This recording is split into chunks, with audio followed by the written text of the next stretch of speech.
Oi pessoal, aqui é o professor Rafael Ivo e dando continuidade ao nosso curso de programação em C mais avançado, a gente vai falar hoje sobre conversões de tipos, beleza? Então vamos lá. Bem, gente, nas últimas aulas a gente tem falado bastante sobre tipos, né? Os tipos básicos em C, como char, int, float e double, e suas variações. Então hoje a gente vai dar uma olhada agora quando é que esses valores, esses tipos de dados se alternam entre si. Quando você tem um tipo se transformando em outro, como de uma variável ou de alguma constante, a gente chama isso de conversão de tipo. E quando é que elas acontecem? Normalmente elas acontecem quando você tem tipos diferentes em torno de um determinado operador no seu programa. Vamos olhar aqui esse código, por exemplo, tá? É um código simples para calcular o comprimento de uma circunferência dado o raio. Só na linha onde o comprimento é calculado, você tem diversos tipos diferentes, todos eles entre as mesmas operações. Por exemplo, a variável comprimento é do tipo float, como foi declarado. A constante 2 ela é int, como a gente viu na aula passada. A constante pi, ali definida no define, ela é do tipo double, como a gente também já viu. E raio é do tipo float. Então, como é que eu vou multiplicar um double com float se eles são representados de formas diferentes na memória? Como é que eu vou multiplicar o resultado dessa multiplicação com um inteiro e etc. Como é que eu vou fazer essa atribuição para um float, tá? Então esse é o assunto da aula de hoje.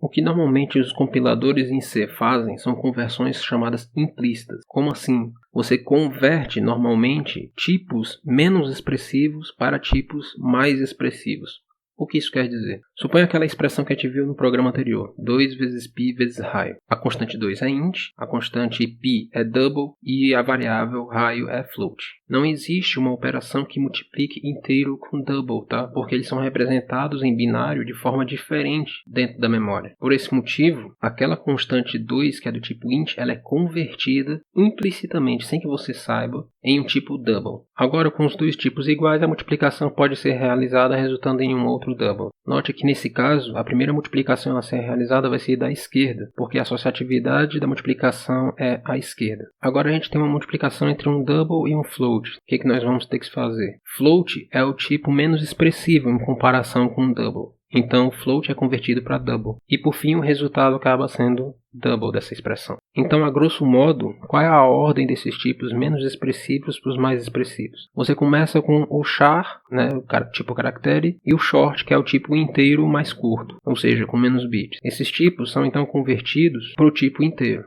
Do tipo inteiro, converte-se para o tipo long int. Do tipo long int, converte-se para o tipo float.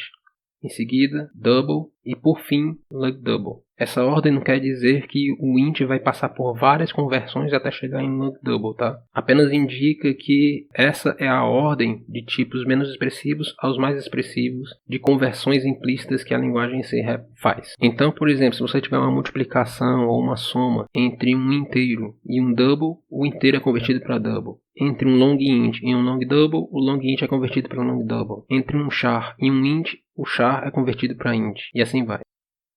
Ok, aquelas conversões não tem muito problema, afinal de contas você converter um inteiro para um número real não vai ter perda de informação. Só que tem algum operador aqui que vai ser um pouco mais problemático, que é o operador de atribuição. Porque nessas conversões para atribuição, você pode acabar levando a perda de informação. Por exemplo, naquela nossa expressão, a gente tem que a variável comprimento recebe o valor da expressão. E a gente já viu que a variável comprimento é do tipo float. E a expressão vai resultar em um valor double. Eu não posso alterar o tipo da variável comprimento. Então, como mandar um valor double para um valor float? Acontece que nesse caso, o C converte dessa forma assim mesmo, tá? Mesmo que tenha perda de informação. No caso de você transferir um float para um int, a parte fracionária do float é jogada fora. E entre tipos de ponto flutuante, o que você perde na conversão é a precisão e o número é arredondado, tá?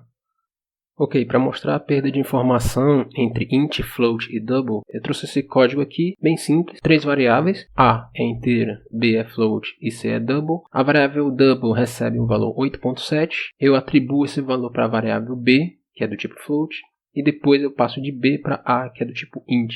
E depois eu mando imprimir elas. Então vamos ver aqui, compilando, executando. A primeira coisa que a gente pode ver aqui é que a variável A que é do tipo inteira, perdeu aqui a parte fracionária 0.7, né, dos números de ponto flutuante. Você pode até acreditar que não houve perda de informação entre a variável double e a variável float, mas na aula 2 eu menciono que o número 8.7, quando armazenado em binário, ele dá uma dízima periódica infinita. E isso quer dizer o quê? Que mesmo os números aqui float e double têm precisões diferentes para o mesmo número 8.7, tá? Se você quiser saber disso, é só você vir aqui e na hora de imprimir os pontos flutuantes, indique, por exemplo, ponto 20 para você ver 20 casas decimais desse valor, tá? Vou compilar aqui, executar. E note que nenhuma das duas variáveis possui realmente o valor 8.7, mas um valor muito bem aproximado. Sendo que a variável double, que é a variável C, tem uma aproximação muito maior, tá vendo aqui a quantidade de 9, do que a variável float, certo? Que a partir daqui já tem o erro de aproximação. E é por esse motivo que você tem que tomar cuidado do seguinte: se você fizer uma atribuição de um double para um float, você vai perder informação. Mesmo que você converta esse float para double novamente, a informação já foi perdida, tá? Então ela não se recupera. Essa é uma das principais razões de ter que se tomar cuidado com conversões implícitas. Aquelas perdas de informação parecem meio óbvias, mas algumas são um pouco mais complicadas de perceber. Por exemplo, se você pegar e converter long int para char ou int para char, que são tipos inteiros, a informação perdida são bits mais à direita, os bits mais significativos. Por exemplo, se você tem um código como esse, em uma máquina em que o tipo int tem 16 bits e o long int 32, o que pode acontecer? A variável A vai ser representada desse jeito na memória, em binário. Quando a variável B, que é inteira, receber a variável A, que é long int, ela vai jogar fora todos os 16 bits mais à esquerda e vai ficar apenas com os bits à direita. E nesse caso, os bits à direita acabam representando apenas o número 6. E isso é bastante estranho, né? Afinal de contas, você tinha o número 524.294 e após a atribuição, B vai ter o valor 6. Para mostrar a perda de informação entre as conversões de tipos inteiros, eu trouxe esse código aqui, em que nós temos 3 variáveis, uma do tipo char, uma do tipo int e uma do tipo long int. No meu compilador, o tipo inteiro tem 32 bits, o que significa que o tipo inteiro não consegue representar, por exemplo, uma potência de 2 elevado a 36, porque o bit 1 dessa potência vai cair na posição 36, além dos 32 bits do inteiro. E aí eu estou fazendo essa potência ser armazenada aqui nessa variável long int, somada com o número 1812. O que vai acontecer aqui?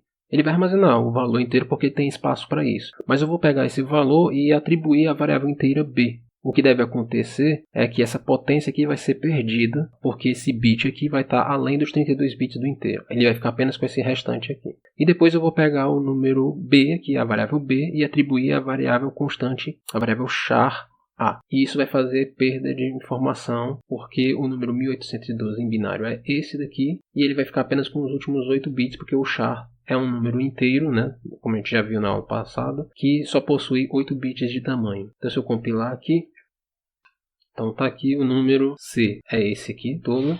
A potência de 2 elevado a 36 mais 1812. Se você pegar e atribuir esse C para o B, você vai perder a informação da potência, vai ficar apenas com 1812. E se você transferir esse 1812 para um char, ele vai guardar apenas o número 20, que são os últimos 8 bits do número. Existe ainda uma outra forma de fazer conversão, que é chamada de conversão explícita, tá? Que é quando o próprio programador força essa conversão de um tipo para o outro. Como exemplo, eu trouxe aqui um caso em que eu tenho um tipo de loop e eu quero fazer uma barra de progresso, um valor da variável progresso, ela vai de 0 até 100 e ela vai aumentando à medida que essa variável passo se aproxima da variável total. Qual é o problema com esse código? É que as duas variáveis passo e total são do tipo inteiro. Como a associatividade dos operadores de divisão e multiplicação são à esquerda, a divisão é feita primeiro. E quando você vai dividir dois números inteiros, o resultado é um número inteiro e não a parte quebrada. Como a variável passo é sempre menor do que a variável total, essa divisão sempre vai dar um número inteiro 0. E depois multiplicar 0 com 100 vai sempre dar 0. Como é que a gente pode corrigir isso então? Uma forma é você simplesmente ir lá na variável passo e total e alterar elas para double. Mas note que a variável passo está sendo incrementada a cada passo do loop. E quando a gente falou sobre tipos, não é bom fazer incremento de variável float ou double. porque você vai acabar incrementando erros a cada passo. Então como é que eu posso corrigir esse problema? Você pode usar o casting. O que é o casting? É um par de parênteses com o nome de um tipo dentro. Ele é um operador que força a conversão do tipo da variável ou da constante que vem após ele para se converter para o tipo que ele indica. Então aqui nesse caso, a variável passo é convertida de int para double forçadamente pelo casting. Agora temos uma divisão entre um double e um int. Então acontece como a gente já comentou antes. O int é convertido para double, a divisão é feita entre dois doubles, dando realmente uma divisão fracionada e que multiplicada por 100 vai dar realmente o progresso desse loop. E agora para mostrar o que acontece lá se a gente não fazer a conversão explícita, tá? Aqui no caso eu estou fazendo exatamente a mesma coisa e aqui eu estou imprimindo o valor dessa variável progresso com 2 casas decimais. Compilar, executar. E note aqui que a variável progresso imprimiu várias vezes o número 0, por causa daquilo que a gente já falou. A divisão aqui está sendo a divisão inteira entre um número passo, da variável passo, e a variável total. E isso faz com que a divisão sempre seja 0, porque a variável passo sempre ela é menor do que total. E aí não adianta você multiplicar 0 com 100, que vai ficar sempre 0. Para corrigir isso, a gente pode pegar e digitar o comando double para fazer esse cast aqui e transformar essa variável aqui do tipo int para o tipo double e forçar a divisão agora a ser double. Então vamos aqui. Então está aqui todos os valores realmente agora fazendo, tá? Muito cuidado para não fazer isso aqui, ó, de colocar os parênteses, achando que você vai converter o resultado da divisão por double. Não é isso que vai acontecer. Se você colocar o parênteses, o que vai acontecer é que a divisão vai ser feita antes do cast. E você fazer a divisão antes vai ficar com o número 0, e aí converter 0 para double vai ser 0.0. Bem, gente, por hoje é só. Dúvidas, sugestões, deixem aí nos comentários, beleza? Até mais.